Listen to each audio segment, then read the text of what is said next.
Bon, premièrement, j'ai un petit coup de soleil. Secondement, j'étais pas censée tourner de vidéo parce que cette semaine, j'ai vraiment beaucoup travaillé. Du coup, je me sentais pas forcément de tourner une vidéo YouTube où je dis coucou tout le monde. Aujourd'hui, je vais vous apprendre à...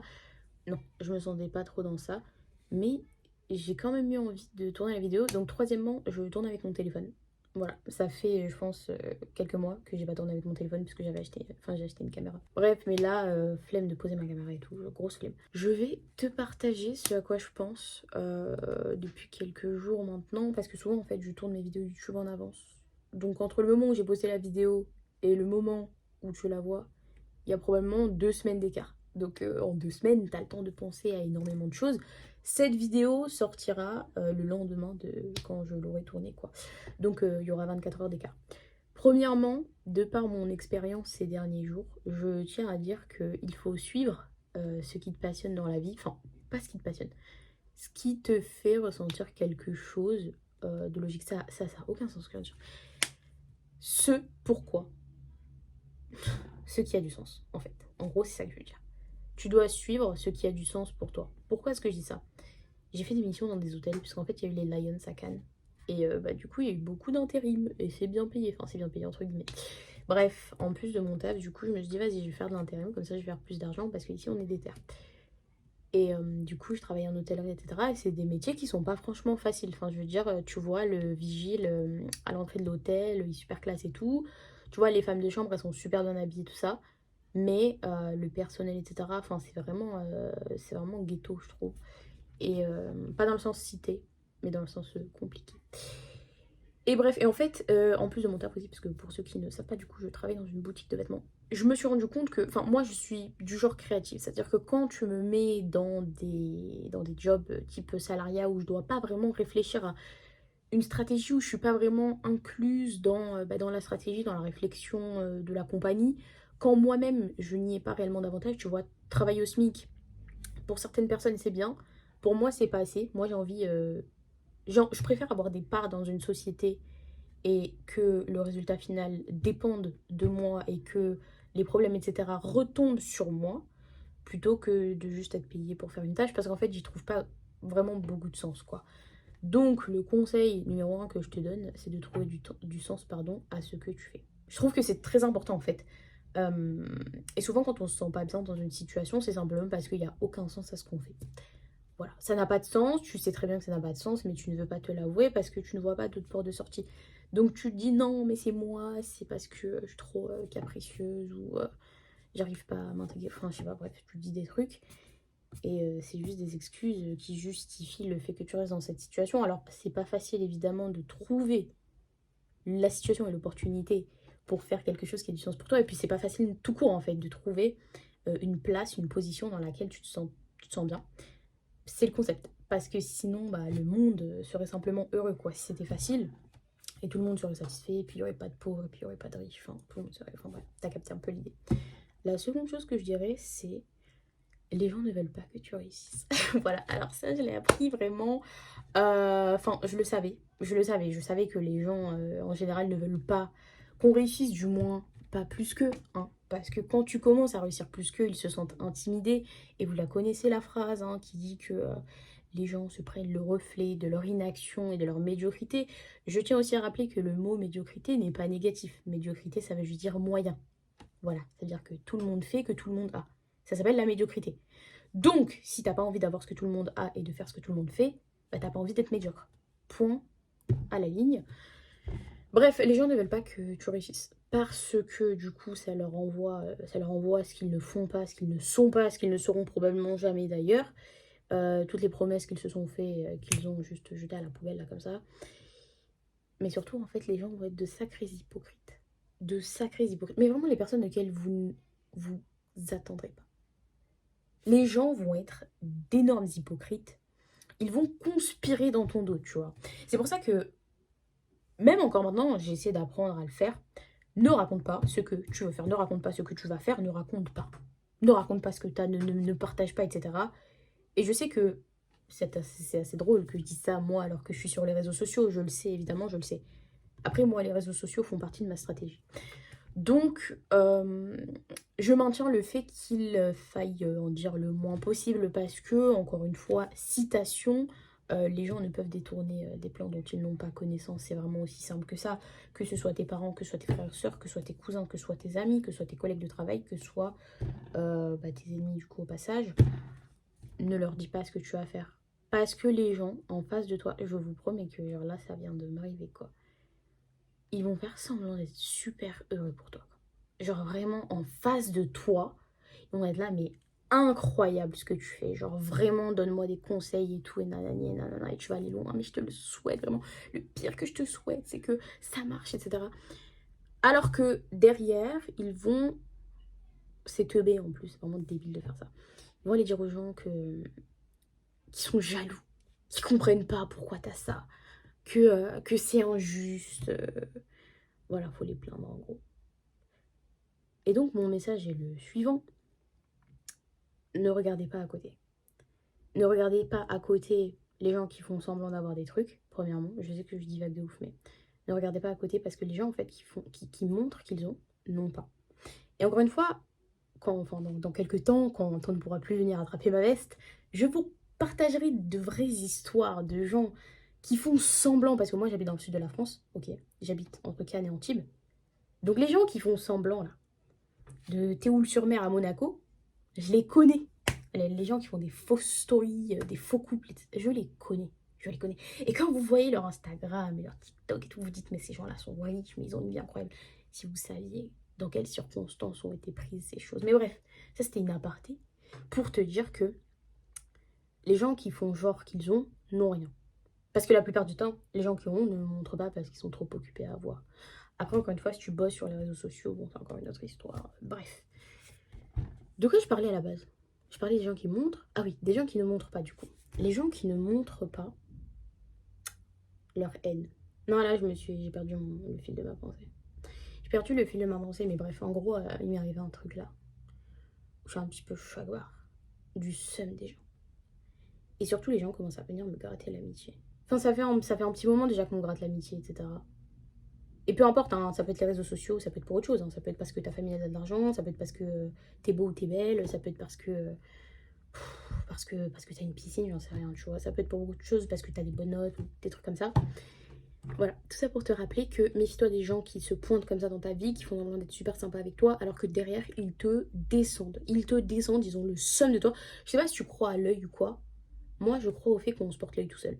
Et je pense que parler à des gens pour leur dire des choses que tu n'as pas réellement besoin de leur dire en soi, parce que c'est pas nécessaire qu'ils le sachent, parce qu'ils font pas partie du plan de toute façon, c'est se porter l'œil. C'est se porter l'œil, même d'un point de vue scientifique. Parler d'un truc qu'on n'a pas encore fait, ça coupe la motivation, ça coupe l'intérêt, parce que ton cerveau se dit, si elle en a parlé, c'est qu'elle l'a déjà fait. Si elle l'a déjà fait, ce n'est plus intéressant. L'objectif a été atteint. Il y avait un autre truc dont je voulais parler aussi. Ah oui, il faut que tu saches quand partir. Des fois, il faut partir. Des fois, il faut partir d'une situation qui ne va pas. Enfin, des fois, faut... Quand t'es pas le ou la bienvenue, il faut partir. Et je sais qu'encore une fois, en France, on te dit, mais non, faut rester, faut prendre sur toi, faut te canaliser, blablabla. Alors oui, évidemment. Évidemment, faut pas partir tout le temps. Juste sur un coup de tête. Faut pas partir sur un coup de tête. Ça, je suis totalement d'accord. Faut apprendre à réfléchir. Bon, après, quand t'es jeune, t'as pas forcément la capacité de peser le pour et le contre. Tu te connais pas franchement. Enfin, voilà. Quand t'es jeune, t'es jeune. But, à un moment, il faut savoir faire la part des choses. Savoir différencier le moment où tu as envie de dégager d'une relation, d'un endroit, d'une situation, bref. Parce que c'est un coup de tête, que tu dis oh non, ça y est, j'en ai marre. Ou si vraiment t'es plus le bienvenu. Quand t'es plus le bienvenu, il faut te barrer. Que ce soit ta famille, que ce soit tes amis, que ce soit ton travail, que ce soit tes études. At some point, you gotta go. Faut get out of here. Faut vraiment partir, quoi. Et ça, c'est quelque chose qu'on ne nous apprend pas. On nous apprend à rester. On nous apprend à accepter ce qu'on ne devrait pas accepter. Parfait parallèle, pardon. Avec le fait d'accepter de ne pas être aimé des gens. Parce que l'une des raisons pour lesquelles nous, jeunes gens, ne souhaitons pas partir de là où on est parce qu'on a peur que c'est aussi parce qu'on a peur qu'on nous aime pas. En fait, vu que dans ta tête, tu ne t'aimes pas suffisamment du moins, ou pas le plus, t'es pas la personne que t'aimes le plus dans ta vie, et bien quand tu te dis, bah, faut que je parte, tu dis, bah non, en fait, je vais pas partir. Je vais partir pour faire quoi? Pour aller où? Comment je vais faire? Je me prends pour qui? Et s'ils avaient raison? Tu vois, parce que tu t'aimes pas, tu doutes de toi. Tu doutes énormément de toi. Alors, des fois, encore une fois, il y a des raisons de douter, évidemment. T'es un être humain. T'es pas parfait, t'es pas parfaite. But, tu sais très bien, quand on te manque de respect et que tu dois te barrer, évidemment que tu vas perdre un peu, mais vous savez, des fois, il faut vraiment beaucoup reculer pour ensuite repartir encore plus loin. Comme moi, quand je suis partie en Australie. Je voulais m'expatrier, avoir une nouvelle vie. Je me suis dit, c'est mon moment. I'm leaving France. Je pars de la France. Je ne reviens pas.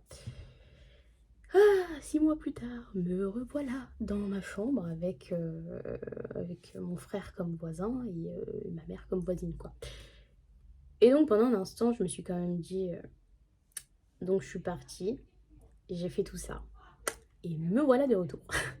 Donc, alors attendez, il y a ma tante qui parle en fond, mais ne faites pas attention, on n'est plus à ça près de toute façon. Il a fallu que je prenne quand même vachement sur moi et que je prenne énormément de recul pour me dire que je suis revenue une personne différente. Donc, je suis partie en Australie. J'ai fait mon aventure, j'ai fait mon expérience. Je me suis dit, ok, je ne reviens plus jamais, ça y est, genre, boum, momentum. Et puis à un moment donné, ça fait comme ça. Donc il a fallu que je rentre en France, que j'accepte, entre guillemets, la défaite. Parce qu'en fait, l'échec, j'aurais publié un TikTok sur ça d'ailleurs. L'échec, c'est l'échec, c'est l'échec, c'est l'échec, c'est l'échec. C'est le succès. Ok, par contre, si l'échec est arrêté, bon, il n'y a pas, tu vois, ça se passe pas. Bref, donc du coup, je vais en Australie, je me dis ok, j'ai réussi ma vie, je suis partie, j'ai un bon travail, je suis bien payée, blablabla. Après, je me dis ah bah non, en fait, finalement, c'est pas quelque chose que j'aime. Est-ce que je pars, est-ce que je reste? Mon ego me dit Cyrine, t'es partie, tu restes. Et ma tête me dit ne perds pas ton temps, ne laisse pas l'ego nous faire couler. Donc je prends un billet pour la France et je rentre. Arrivée en France pendant 1 mois, je me dis what the fuck, qu'est-ce que je vais faire? Qu'est-ce que je vais faire? Et là d'un coup, après 1 mois, parce que c'est pas d'un coup, du coup c'est pendant 31 jours très précisément, je me dis ok, premièrement il nous faut des sous, on va aller trouver un travail. Un travail, oh non, mais je suis sur les réseaux sociaux et puis j'étais trop bien payée en Australie. La ferme, l'ego à la poubelle. Travail. Je travaille, bon, j'aime pas travailler, mais on n'a pas le choix. Ensuite, les réseaux, on reprend. Je publie 2 vidéos par semaine. Ah, mais c'est long, mais c'est compliqué. Ben, on s'en fout, tu le fais. L'ego à la poubelle. TikTok, plusieurs vidéos tous les jours. Ah, mais c'est long. Ego à la poubelle, tu connais moi. Et donc, j'ai réussi à construire quelque chose. Et les aventures qui suivent, enfin qui arrivent, tu vas kiffer. C'est pour ça que je te conseille de t'abonner, mais anyway, c'est pas la question. Je sais même plus de quoi je parlais en fait. Chaque fois, je pars en vrille. Oui, donc des fois, faut partir. L'Australie, je suis partie. Ça m'a demandé quand même beaucoup de force hein, que de me dire je me suis barrée, puis je reviens. Je reviens au point de départ en fait. Je reviens au point de départ. Mais finalement, je suis encore plus loin que quand j'étais en Australie. Donc, j'ai fait. Et ensuite, attendez, non, il me faut un vrai dessin. Vous savez quoi? Vu qu'on n'est plus à ça près, franchement, je vais vous faire un schéma. Donc, je suis allée en Australie. Ça a fait ça. Ensuite, Cyrine tombe. C'est pas très drôle, mais je tombe. Là, je suis en France. Et là, et voilà, qu'est-ce qu'on a? Cassé. Ça veut dire que maintenant, je suis plus haut que quand j'étais en Australie. Voilà. C'était la morale de mon histoire.